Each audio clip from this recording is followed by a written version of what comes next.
Deepest, Darkest Secret, Chapter 7. While the other boys settle into the living room to watch television before dinner, Marcus walks back to the bedroom to find Luke lying on the bed that will be his. He goes in and sits down on Kevin's bed, which is the other bottom bunk. Seeing that Luke's eyes are closed, he doesn't immediately disturb him. While he waits for Luke to open his eyes, Marcus thinks back to the day he was put into foster care. His parents had been arrested while they were eating dinner. It was a Monday night. Marcus knows this because, seeing as his parents were both born and raised in New Orleans, they were eating red beans and rice. Monday was always red beans and rice. He heard a loud banging on the door and someone call out, "Police!" His parents told him to stay in the dining room while they dealt with whatever was going on. They didn't look worried to him. Marcus listened, but he also got off his chair and found a spot in the dining room where he could see the front door. Opening the door, they allowed the man dressed in a suit into the house. He introduced himself as a detective, and they all talked in the foyer for a while. Marcus couldn't hear what they were saying, but after a few minutes, uniformed officers came in and took them away in handcuffs. His parents told him it was all a big mistake. His mom looked over her shoulder as they walked her to the police car and told him not to worry, that they'd be home soon. Once they were outside, a caseworker came inside.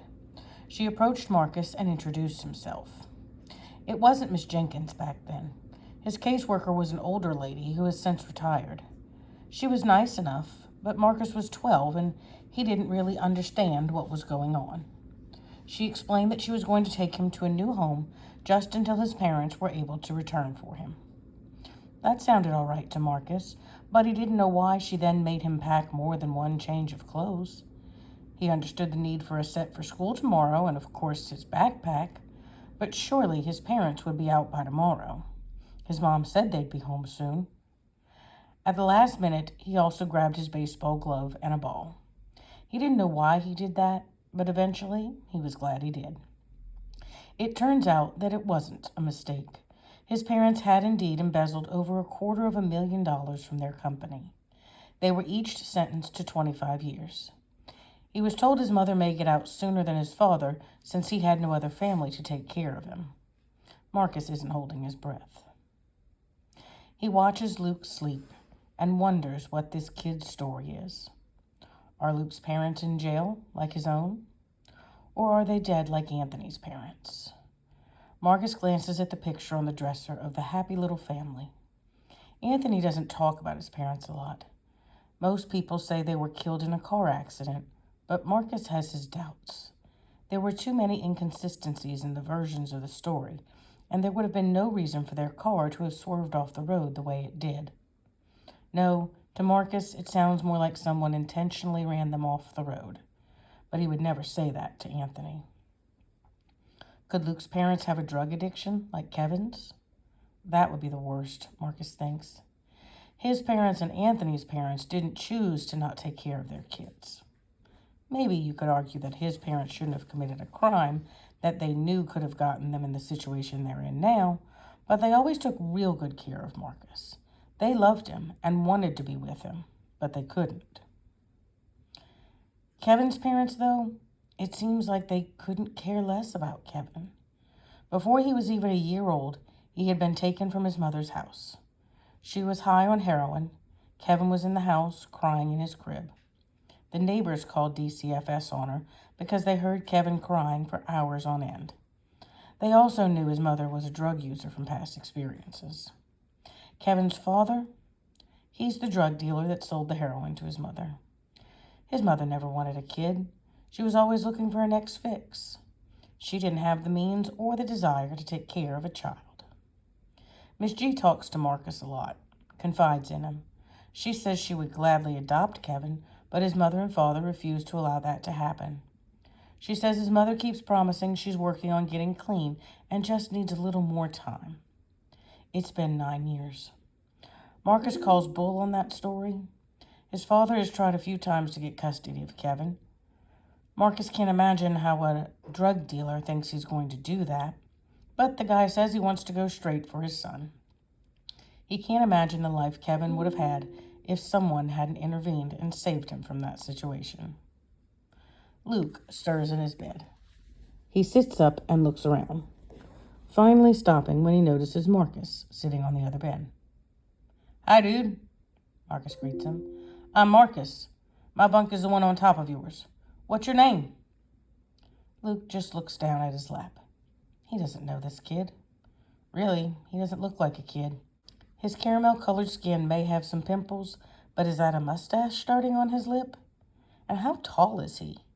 He almost looks like a grown man.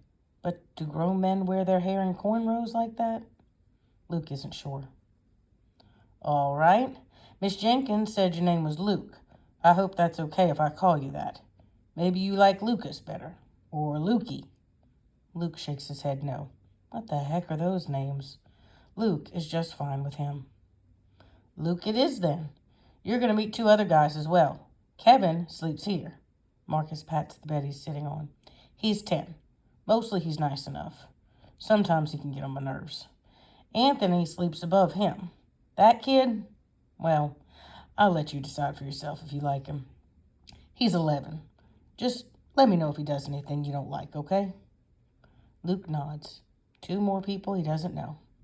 What kind of things is this Anthony kid going to do that he won't like? "Do you like baseball?" "I've been playing baseball since I was 5. My parents were really big into getting me into sports. I'm all right, but I'll never be in the MLB, you know? They're in jail. Something to do with stealing money. What about you? Do you like baseball, or are you more of a football guy?" Luke shrugs. He doesn't think he's ever touched a baseball. Certainly hasn't thrown or caught one. "What about your parents? Where are they?" "Anthony's are deceased. Kevin's are around, but they can't take care of him right now." Marcus hopes that sounded right. He didn't want to say anything too awful about Kevin's parents in case Luke's parents were like them. Luke shrugs again. He's not sure where they are. If he had to guess, he'd say they're at home. Christine and Sophia show up in the doorway. "Doesn't sound like you're having any luck either," Sophia says to Marcus. "Not yet, Miss Jenkins, but I'm no quitter. Hey, Luke, you want to go outside with me and throw the baseball around?" Luke tilts his head to the right. He puts his index finger to his lips as if he's thinking. Marcus looks to Christine. "Would that be all right, Miss G? No homework since we didn't have school today." "That's fine with me. We can grab some sheets and pillow and make up his bed while you're outside. Be careful, please. I don't need another broken window." "Sorry again about that, Miss G," Marcus says. "I don't know how I missed that one. We'll go out front and we'll throw parallel to the house. I'm not going to be throwing hard to him anyway. I don't know what his skill level is." Marcus grabs the baseball glove and ball off the dresser and looks at Luke. "Ready?" he asks. Luke stands up from his bed and follows Marcus outside. Marcus shows Luke where to stand and then walks about 5 feet away from him. He turns to face Luke. "Okay, I'm going to throw the ball to you. You catch it." Marcus lightly underhands the ball in Luke's direction. Luke covers his face with his hands and the ball falls at his feet. Marcus shakes his head and sighs. "Never done this before, have you?" he asks. Luke shakes his head. "All right, we can try again. This time I'll stand closer to you. I want you to hold out your hands like this." Marcus stretches out both of his arms and places his hands together, palms up. "Make like a basket with your hands." Luke does as Marcus shows him, pushing up the sleeves of his sweatshirt so his hands are out. "Now, I'm going to throw it real soft and try to get it right here." He taps Luke's palms.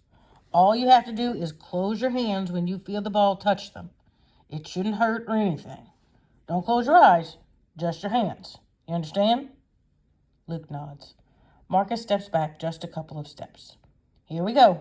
Watch the ball and close your hands around it as soon as it touches." Marcus softly lobs the ball. It lands right in Luke's outstretched hands, and Luke closes them as Marcus told him to do. The biggest smile Marcus has ever seen stretches across Luke's face. "Yeah, that's it. Way to go, Luke."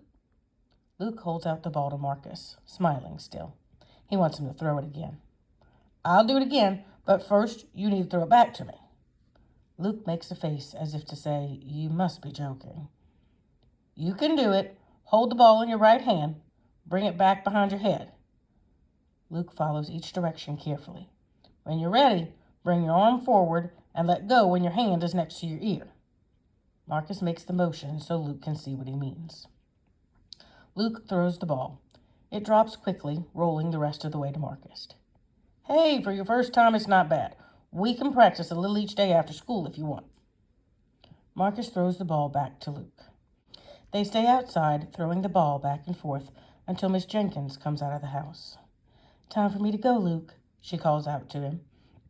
You'll stay here until we can find your parents, and then we'll go from there.